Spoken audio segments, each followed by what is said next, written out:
فكلي واشربي وقري عينا فإما ترين من البشر أحدا فقولي إني نذرت للرحمن صوما. Hello everyone, Assalamu alaikum. Welcome to the Islamic Mary podcast. So for today, we're going to return back to the Surat Maryam, and we've reached the verse 23. And this is arguably the climax of the story. Maryam has now learned that she's going to give birth to the baby Jesus. She's become pregnant, and now she's feeling the pains of the labor and the pregnancy. And she makes this remarkable statement. قالت يا ليتني مت قبل هذا وكنت نسيا منسيا. So here she's saying, oh my God, that alas, I wish I died before this and I was a thing long forgotten.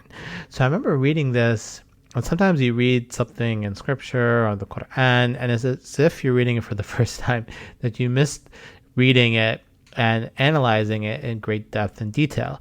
And when you see Maryam portrayed in the Qur'an, you understand her to be exemplary figure. She's someone that is supposed to be highlighted, praised, emulated. But here she's making a cry. And she's saying that I wish I had died before all of this. And I was a thing that was long forgotten. When I read this, I immediately started thinking, that is this heretical? Is this something that should be emulated? Is this something that the believers, the prophet, the righteous, are they people who say such things? And I started to look into the commentary tradition to better understand this statement. So some commentators here note that wishing death is the habit of the righteous, that if they find themselves in tribulation, then they say such things. In moments of vulnerability, the righteous may lament or desire death. So here we hear Maryam's voice, Ya laytani, that she's wishing and she's desiring.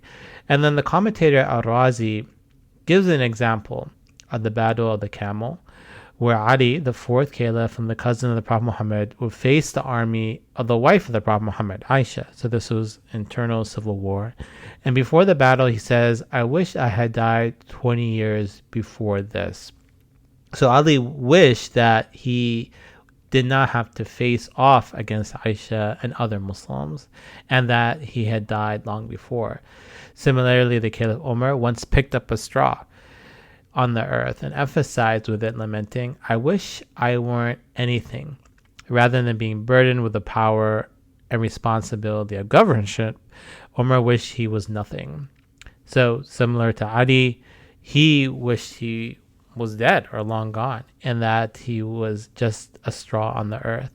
And that the companion Bilal, who was a former slave and called her to prayer, would also exclaim, I wish Bilal's mother did not give birth to him. The statement suggests that if the trial was so overwhelming and painful, then the righteous would sometimes wish they were dead rather than go through the specific ordeal. The various exegetical statements demonstrate that the commentators place Maryam within Muslim and Islamic history of trial and tribulation, and put her on the same level as righteous men, such as companions and caliphs. So we see here that when you look at the commentary tradition, the tafsir, you see that for the most part, the commentators do not condemn Maryam. Do not say she was a woman, that she shouldn't have been complaining, that she should have had more faith in God and gone through the specific task, but rather they are praising her, and they're seeing her call as similar to other calls that companions, the righteous. So Ali is seen as the cousin of the Prophet Muhammad. He's seen as a model exemplar, especially in Shia Islam, but also within Sunni Islam as well. You see this also with Umar, who is widely celebrated in Sunni Islam as the second caliph, and he developed so many different laws and practices that turn into the various madhahab or Islamic schools of law.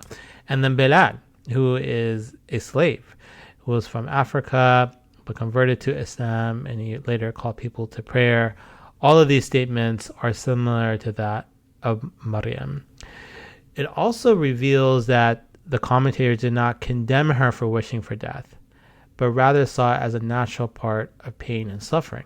And we see that this is a key point in religion and in religious studies, the idea of suffering. What is the point of suffering? Is suffering part of life? Is suffering that should be condemned? Or is suffering only of the unrighteous? So we see here that Maryam is exclaiming, and she's talking about her own pain and suffering, and this is part of life. And we see in other verses in the Qur'an that Maryam is connected to the suffering of others, such as Zechariah, who talks about how he doesn't have a child to live out his legacy, that of Job or Ayub, who is sick, and he feels that God should provide his mercy upon him, and that of Yunus or Jonah, who is in the belly of the whale.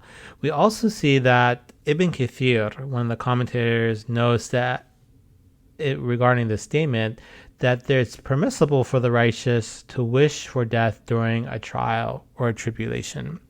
So another statement attributed to the Prophet Muhammad in the end of time states, there will come a time when a man passes by a grave of a man and will say, I wish I was in his place. So people would rather be buried in the graves than live out their lives. And this is arguably part of the Lament, or the signs of the Day of Judgment, where people no longer want to live, that the trials and the crises would be so prominent that they wish they were dead.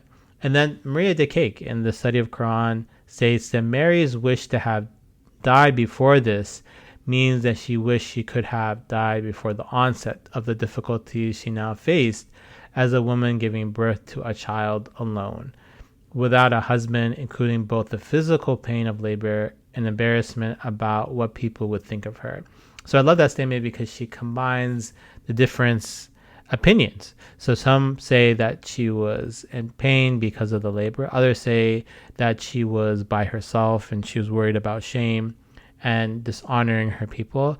But there, Professor DeCake combines both of them, and that this idea that she wished she had died and been forgotten was a mixture of all these different feelings she was feeling at the time, whether that be of the pain of giving birth to her first child, that of being alone and isolated, and that of feeling how would her community look upon her when she comes back to them with a young infant.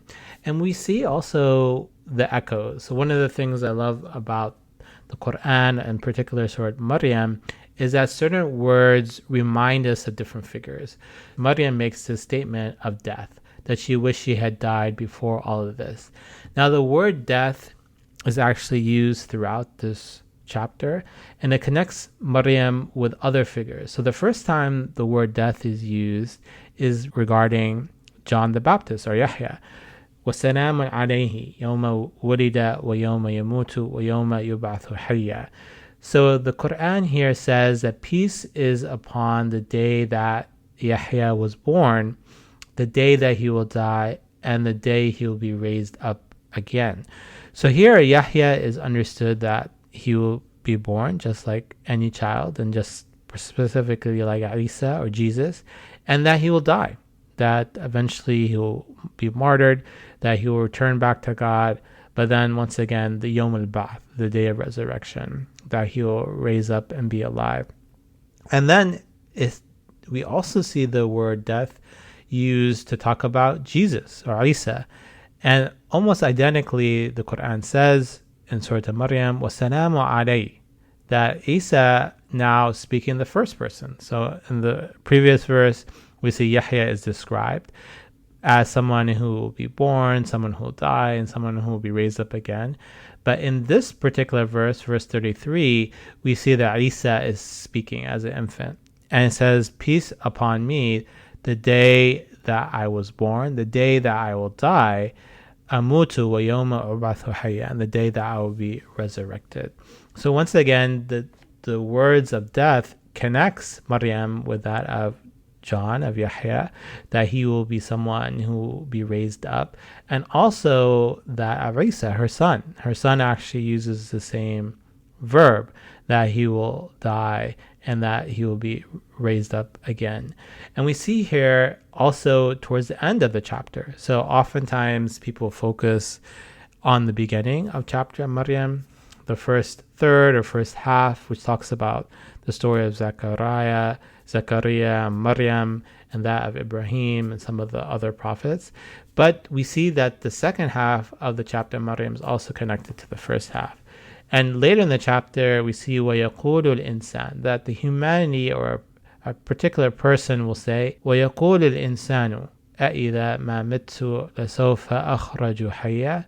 So here they say, am I going to die and then I'll be resurrected again, alive, حَيًّا? And we see here the exact same form of the verb is used, mittu. So as we recall that Maryam, she laments and she says mittu qabla hada, and in the same way we see that this person, this figurative person, says, if I die, will I actually be resurrected again? So this idea of death and resurrection is part of the chapter, and her statement that I wish I had died before all this eventually leads, as we'll see, to the birth of Jesus, of Isa. So there's this remarkable connection between life and death we see throughout the Qur'an, that some verses say خَلَقَ الْمَوْتَ وَالْحَيَاةَ, that God created the idea of death and life. And at the same time, we see that when death is mentioned in this specific chapter, then we have the idea of life and resurrection. That when Yahya is described as someone who will die, then right afterwards it mentions that he will be resurrected alive. And then once after Isa or Jesus, he says that he will die, then right afterwards this idea of he will be resurrected alive. And then later in the chapter, this idea that a person may question that, hey, how is it possible that I would die and then eventually I'll be resurrected alive? And then the Quran answers that this is part of God's revelation and message that humanity will return back to him. So in conclusion, we see that the second half of verse 23 in the chapter Maryam emphasizes the idea of lament. That Maryam is saying, Ya laytani, I wish I had died before this. And this is something that we find throughout the Qur'an. The various figures are lamenting, whether that be of Zechariah or that of Jonah, Yunus, or that of Ayub, Job, that they're facing a certain tribulation, a trial, and they go and they speak to God. Now, in this lament, many of the scholars, they do not condemn these figures, that they're saying that part of speaking to God and complaining to him is actually an attribute of the righteous. It shouldn't be something prohibited, that someone feels so close and intimate with God that they speak about their pain and their suffering. And we see here also the idea of accepting the struggle, that they see Maryam as not refuting or rejecting God's will. God sent an angel, and that angel breathed into her, and she became pregnant with Jesus. But in this moment of pain, she's expressing herself, not saying, God, I didn't want to have this wonderful child. And we also see the theme of death, that throughout this chapter, there are moments where certain figures feel that they're about to die. As we recall early on, Zechariah, he feels his age, that his hair is all white, his bones have become fragile. He's at the door of death. And at this moment, he laments. He speaks to God and says, God, I would like to have a child to live out my legacy. And we see the opposite with that of Maryam.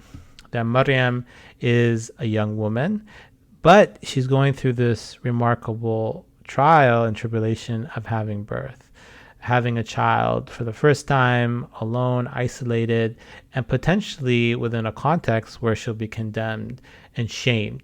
But in this moment where she feels the idea of death and passing away, life emerges. And that will be, as we'll see in future episodes, that avalisa of Jesus, that in this moment of pain and suffering, hope emerges. So thanks once again for listening to the Islamic Mary podcast. I would encourage you to subscribe, encourage your friends, students, and colleagues to listen to the podcast. Also, you feel free to text me your thoughts, your ideas. You can also send me an email. I would love it if you review this podcast and give your feedback. I'm really happy that we have over several 5-star ratings. And you're welcome to visit my website and join my newsletter, where I'll be updating folks on the publication of the Islamic Mary. I'm super excited to share that the book is now available for pre-order. So you can order that book, and it should be coming out on September 9th. Thanks once again, and take care.